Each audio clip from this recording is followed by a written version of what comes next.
বোনেরা, আপনাদের সঙ্গে কিন্তু আমার একটা সম্পর্ক আছে, ঠিক কিনা? সেটা কি বলেন তো? বেআই সম্পর্ক, এটা কিন্তু তাই আপনাদের কাছে দাবিও আছে, দাবিও অনেক। প্রিয় ভাইয়েরা, আমি বিশ্বাস করি শহীদ জিয়াউর রহমান এই সিলেটে যুদ্ধ করেছিলেন, মুক্তিযুদ্ধ করেছিলেন, এই শামসুল নবীন তার সঙ্গে ছিল।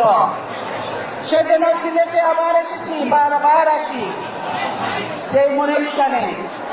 আজকে আপনারা দেখেন, আমি বলবো সিলেটবাসীকে আমি ধন্যবাদ জানাবো।